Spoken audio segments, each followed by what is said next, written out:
Olá, espero que estejam todo mundo bem. Hoje a gente vai entrar na nossa quarta aula aí do módulo do sistema urinário.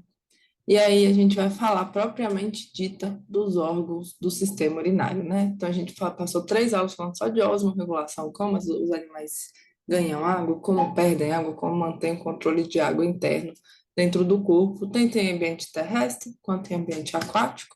Inclusive a gente já tem uma videoaula da osmorregulação do ambiente aquático, para quem não viu, dá uma olhadinha lá também, porque é bem interessante. E aí a gente falou que uma das funções uma das formas, né, de osmorregulação é a eliminação de água pela urina.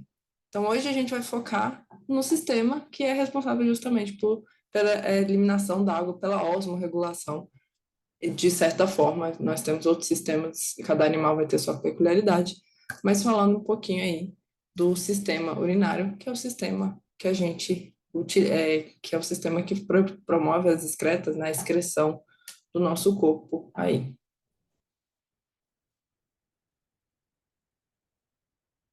Então, qual que é a função do sistema urinário, além da osmorregulação? Então, a gente já falou aqui, controlar volume e composição de eletrólitos nos líquidos corporais, que é basicamente as 3 aulas que a gente falou da osmorregulação.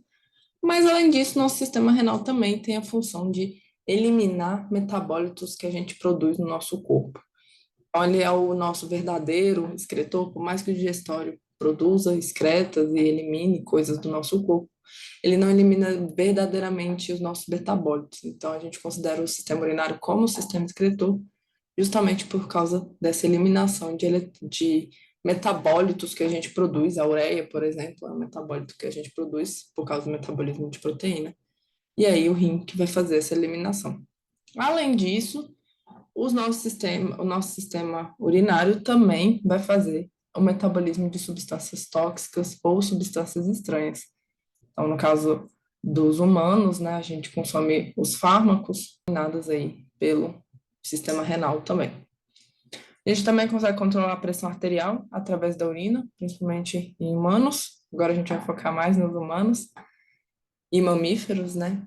Equilíbrio ácido e base, o pH do nosso sangue também vai ser controlado pelo nosso sistema renal. Produção de hemácia, a gente vai focar mais no sistema respiratório sobre isso, mas ela produz o fator que induz a produção de hemácias.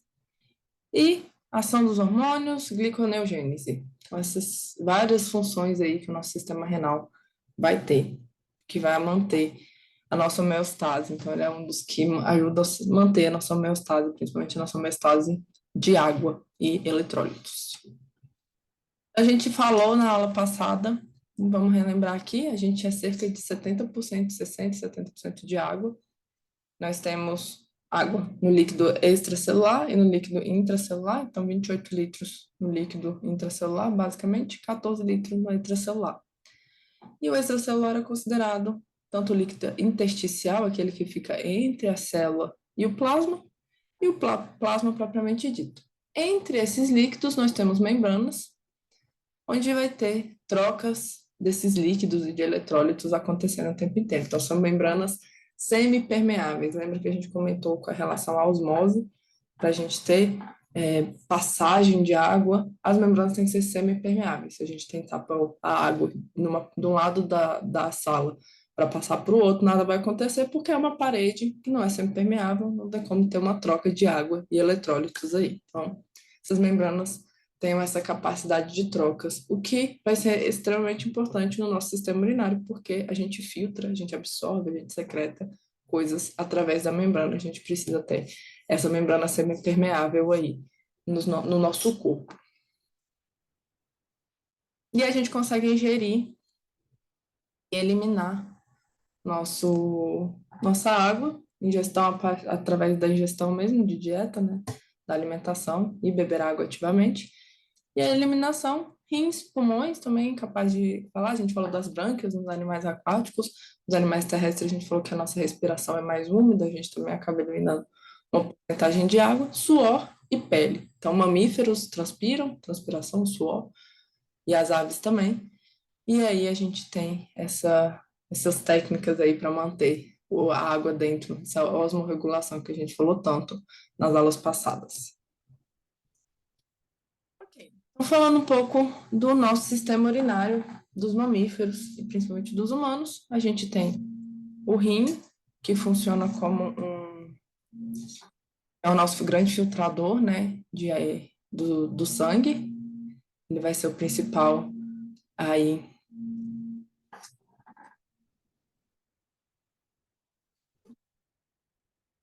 Ele vai ser o principal órgão do sistema urinário. Depois disso, a gente tem os ureteres, bexiga e uretra.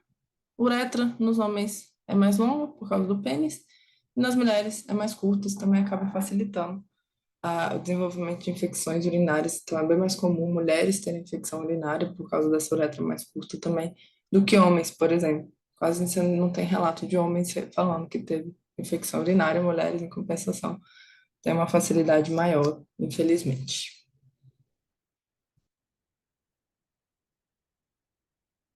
Ok. Se a gente pensa um pouquinho aí no, nos diferentes animais, a gente pensa aqui, por exemplo, animal aquático, castor. Ele vai ter um saldo hídrico positivo, que a gente fala, né? Tá um ambiente com muita água. Então, ele não precisa reter água em grande quantidade, porque ele vive em ambiente rico em água já.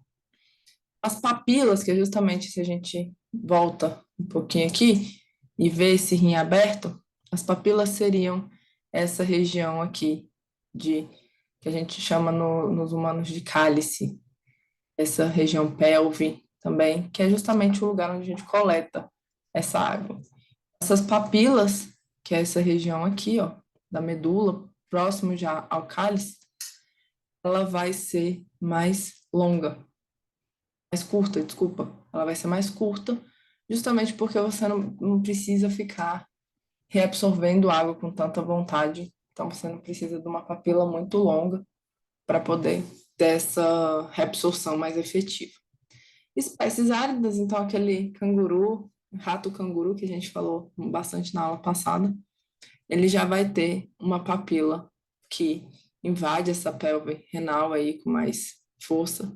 E ela tem uma alça de Henle, que a gente vai falar lá no néfron, mais longa, que é justamente onde acontece grande reabsorção da água. Então, uma alça de Henle mais longa facilita essa reabsorção, porque esses animais têm um déficit hídrico maior, então eles precisam guardar a maior quantidade de água que eles podem fazer uma urina bem concentrada aí, com pouca água. Ok, então esse é o nosso rim, esse é o rim de diferentes animais, não só os mamíferos, aves também têm um rim parecido, répteis, anfíbios, todos vão ter um rim muito conservado aí, vamos dizer, com um formato bem parecido, diferentes localizações, mas com os formatos bem parecidos aí. Então, nós temos o córtex, a medula, que é o meio, né? A medula é o centro, geralmente, uma pirâmide, que tem esse formatinho de triângulo, que a gente chama de pirâmide, cálice menor, que é onde a pirâmide vai desaguar, justamente vai sair daqui a urina, vai entrar no cálice menor, cálice maior, pelve e ureter. Então, o caminho da urina é nesse sentido. E dentro de cada pirâmide, e acaba invadindo um pouquinho no córtex também, então, tanto na medula quanto no córtex, mas maior quantidade e maior proporção à medula, nós temos o que a gente chama de néfron. Então, o néfron, ele é justamente esse, esse emaranhado de tubos que a gente vê aqui, e aí tem essa cápsulazinha de Bowman, que é tipo a cabecinha do Lego, na verdade a gente vai ver depois que ela não é realmente essa cavidade, né, nesse formatinho de braço, de escavadeira, ele vai ser mais uma coisa fechada, mas a gente fala mais disso na aula que vem. E aí ele encaixa justamente nessas bolinhas aqui de arteríolas, que a gente chama de glomérulo. Então, a nossa corrente sanguínea entra aí, né, a artéria renal, ela se divide dentro do córtex e expõe um monte dessas arteríolas, vai dividindo, vai formar esse aglomerado de arteríola, na verdade, é uma anastomose, que vai chamar glomérulo. E aí ela encaixa nessa cápsula de Bowman aí. E aí daqui acontece a filtração do sangue, basicamente, e volta túbulo proximal, alça de Henle, túbulo distal. E aqui nesse ducto coletor, essa parte mais final, é onde a pelve onde o cálice menor vai encaixar e vai eliminar essa urina que vai ser formada ao longo desse tubo. Obviamente, ao redor de cada túbulo desse, a gente tem capilares, que a gente chama de capilares peritubulares, que vão nutrir e vão absorver, reabsorver substâncias ou secretar substâncias. Mas a filtração acontece somente nessa região aqui da cápsula de Bowman, do encontro entre o glomérulo e a cápsula de Bowman, onde a gente tem a filtração. Basicamente, o que a gente falou, só é composição, medula, córtex e cálice. O cálice vai coletar a urina, que é formada ao longo daquele túbulo do néfron, e a medula é onde se encontra o néfron, na verdade, na pirâmide, mais propriamente dita, é onde se encontra o néfron.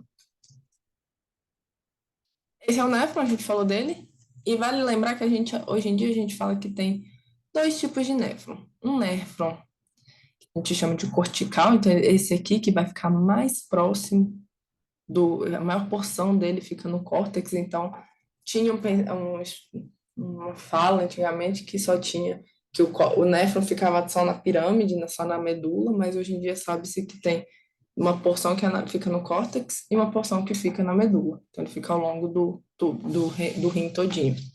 Então, uma porção vai ficar no córtex e uma porção na medula. O que determina que um é cortical é essa porção em maior quantidade no córtex e o justa medular, né, que é esse aqui, essa porção da alça de Henle mais longa, que vai até o final da medula e volta. Então, esses dois neurônios, esses dois néfrons têm estruturas diferentes aí. Cada rim vai ter cerca de 1 milhão de néfrons. O néfron não regenera, então cuide bem do seu néfron, beba bastante água, não abuse de substâncias tóxicas, seja saudável, coma direitinho, porque uma vez que um néfron morre, aí as células nefríticas morrem, a gente não consegue produzir novas, e aí morre um néfron. Então, a cada morte de um néfron, sua capacidade de filtração vai diminuindo. Mas com a idade a gente vai perdendo também, é normal. E em cada região desse néfron, a gente vai ter um tipo diferente de reabsorção. Então, íons são reabsorvidos de forma diferentes em cada néfron. Em cada região do néfron, desculpa, túbulo distal, túbulo proximal, alça de Henle e afins. E a gente tem esses dois tipos, que é o cortical, ou o superficial, e o justamedular. Então, esse é o formato aí do néfron, com tudo junto, né? A gente estava lá separado, e esse aqui é com tudo junto. Então, a arteríola aparece, vide a arteríola aferente, o glomérulo, arteríola eferente, vira aí uma rede de capilares, que a gente chama de capilares peritubulares, e aí esses capilares vão secretar, reabsorver e nutrir essas células renais também, e voltam pela veia arqueada, que vai dar na veia renal. Isso em mamíferos. Cada animal vai ter um pouquinho diferente essas estruturas aí, dependendo. Então, como a gente tinha falado, só revisando dos slides anteriores, o tipo de néfron justamedular tem uma alça de Henle mais longa, então ele vai até o final da medula e volta. E ele tem o que a gente chama de uma arteríola aferente e forma uma vasa recta, que é um tipo de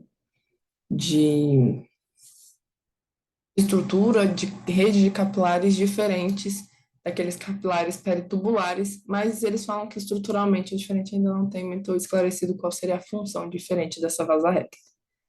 O cortical é uma alça de Henle mais curta, então ele fica mais em cima, e uma alça de Henle que só vai ali um pedacinho da medula, então ele fica mais posicionado ali na região cortical mesmo. Outra imagem, essa imagem já mostra uma outra porção aí do nosso néfron, que é a mácula densa, que é uma região de regulação, de retroalimentação do túbulo, glomérulo, túbulo proximal, alça de Henle, túbulo distal, túbulo coletor, ducto coletor. A gente precisa saber cada região do néfron, isso precisa ser decorado, precisa ser memorizado, porque a gente vai ver que cada região tem suas células diferentes e cada célula tem a sua função de reabsorver ou secretar substâncias diferentes aí. Então, é importante cada porção a gente saber o que cada porção tem como função aí no néfron. O glomérulo. O glomérulo é essa região aí, cheia de arteríolas. Na verdade, é uma arteríola que sofre várias anamastoses, que se une e separa, se une e separa. São divisões, são uniões aí de diferentes arteríolas que vão fazer essa rede de vasos e forma esse glomérulo. Tem uma alta pressão, que é justamente uma pressão que faz com que a filtração aconteça, e é nessa região que a gente vai ter o filtrado glomerular, que nada mais é do que a primeira quantidade de as substâncias e afins, né, a água que vai ser filtrada desse sangue aí. O sistema vascular vai fazer justamente o que a gente tinha falado, nutrição e transporte de oxigênio para essa região, porque eles consomem muito oxigênio, é uma região com alta secreção e absorção, então usa bastante ATP, usa bastante oxigênio para formar esse ATP aí para respiração celular. Também vai reabsorver e secretar as coisas aí. Falando dos outros animais, nos anfíbios, como eu falei, que a gente falou dos mamíferos, né? A gente tem a arteríola aqui, que faz a anamastose, forma o glomérulo, e aí ela vira esses capilares peritubulares, vira veia e desce pela veia renal. Os outros animais vão ter uma veia porta renal. Aqui nos anfíbios, essa veia porta renal não se liga, não faz só uma rede de capilares com veias, com sangue não tão rico em oxigênio aí, e leva de volta a veia. E a arteríola, somente a arteríola, vai ser filtrada e ela vai passar diretamente de volta para a veia. Não vai ter essa mistura, né? Os capilares sendo misturados aqui ao longo do tubo. Somente as veias vão estar misturadas nessa região. E no caso das aves, dos répteis e dos condríctes, a mistura vai acontecer, mas ela acontece através com a veia porta e não com essa veia aferente. Então, essas artérias vêm, formam os capilares juntamente com a veia porta, e aí tudo isso vai voltar pela veia cardinal posterior aí, e volta para o coração. Então, um pouquinho diferente porque tem essa terceira veia que a gente não tem no caso dos mamíferos. Ok, quando a gente fala um pouco do rim, a gente tem que falar como ele vai ser desenvolvido aí no nosso corpo, porque tem alguns animais que vão ter diferentes regiões do rim aí. Então, a gente tem o formato que a gente chama de pronéfron, mesonéfron e metanéfron. O pronéfron é um desenvolvimento mais inicial, então ele vai ficar mais em cima aqui, no início do desenvolvimento dos embriões, é onde ele fica, nos mamíferos. Mesonéfro no meio e metanéfro como a gente tem mais embaixo, aqui nas costas, é como os mamíferos têm esse formato de rim, essa posição onde fica localizado aí o rim. Então, ele vai modificando ao longo do desenvolvimento embrionário. O pronéfro é justamente essa região mais em cima que vai ficar, e a gente só vê na fenticeira. Então, vamos dizer, os animais mais primitivos são os que têm os pronéfros. A fenticeira é justamente o agnata, que é aquele primeiro animal com notocorda, mas que não tem mandíbula aí. Mas ele é presente nas fases embrionárias, em todos os outros animais, peixes, anfíbios, répteis, aves e mamíferos. No mesonéfro, a gente já vai ter essas redes de rim no meio aí, chama mesonéfro que fica no meio. Ele vai estar num desenvolvimento mais tardio e ele tem nas lampreias peixes e anfíbios. Então ele está subindo na nossa escala evolutiva, novamente entre aspas, porque evolutivo ou não é uma coisa um pouco relativa, mas então ele já tem, não vai ter nos agnatos, mas ele ainda tem naquelas classes mais iniciais aí do reino animal. E aí a gente consegue ver que os canais, né, os tubos, os testículos e as gônadas, tem um canal em comum, o epidídimo está em comum aí com o sistema renal, com esses túbulos dos néfros, dos mesonéfros. e aí ele vai ser eliminado tudo junto também. Também é presente na fase embrionária dos répteis, aves e anfíbios. O metanefro, que é o que os mamíferos, répteis e aves têm, então ele já tem um rim mais embaixo, e o testículo, né, as gônadas e o epidídimo tem uma via diferente aí, comparado com esse mesanefro que a gente falou. Então já tem duas funções distintas, pode ser ainda utilizar o mesmo ureter, mas os canais já são completamente distintos aí. Como é que os peixes vão fazer excreção? Se for de água doce, revisando lá, urina diluída, então o túbulo distal vai ser pequeno, aquela última porção do túbulo do néfron, vai ser mais curtinho, porque não precisa reabsorver tanta água. O túbulo distal vai ter basicamente a função de reabsorção aí. Então não reabsorve tanta água, isso faz com que ele fique, que a urina fique mais diluída. Os marinhos já vão ter uma diminuição dessa produção de urina, então uma urina menos produzida, mais concentrada. Então a gente tem um túbulo distal mais longo para reabsorver um pouco de água. E também, no caso do sal, as brânquias e o intestino vão ter essa função de excretar esse sal que tem dentro do mar aí. Os, no caso dos tubarões e arraias e afins, os condríctios, a gente vai ter a reabsorção dessa ureia do ultrafiltrado justamente por causa daquele acúmulo de ureia que a gente conversou também na aula passada, na osmorregulação de animais marinhos, que os elasmobrânquios têm a capacidade de acumular ureia por um tempo para manter essa osmorregulação deles. Então, eles vão ter essa reabsorção da ureia acontecendo nos rins.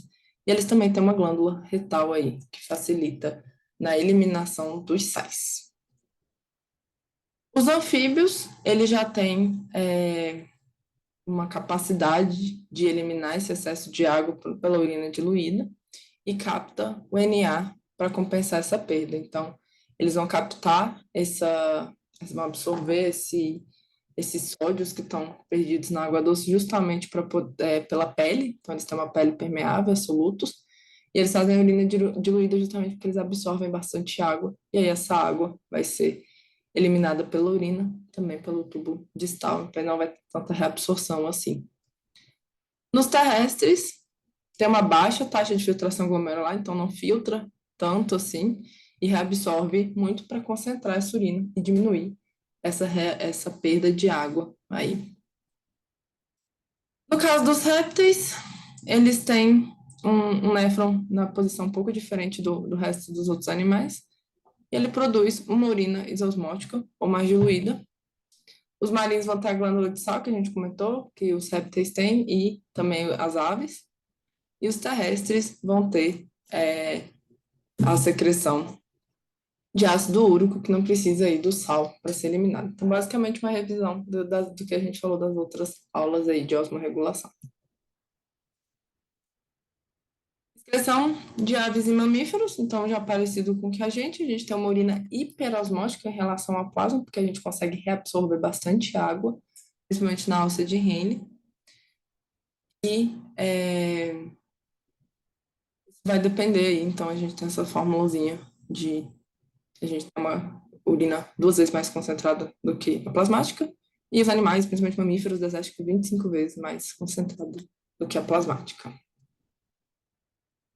E a gente falou da glândula de sal das aves marinhas e dos répteis também, fica aqui, e ela vai excretar justamente esse excesso de sal, de íons que a água do mar produz, a água do mar tem no nosso. Ok. Então, o que que a gente tem no nosso sistema urinário, além do rim, que a gente já comentou dele, do rim, do néfron, aquela unidade funcional que a gente tem aí? Ureter e uretra, que são canais que vão ter a capacidade, a função de levar essa urina que é formada para outras regiões, então o ureter leva para a bexiga, a uretra leva para o ambiente de fora. A gente tem musculatura lisa, então vai sofrer peristaltismo e inervação do simpático e do parasimpático, juntamente com isso. E a bexiga tem esse músculo aí, ela é uma extremamente musculada, tem um músculo que a gente chama de detrusor, que está sempre tonicamente contraído, e à medida que ela vai enchendo, vai contraindo mais e mais e mais e mais, até o ponto que ela está completamente cheia, e aí a gente tem um estímulo de total contração desse músculo para poder eliminar essa urina.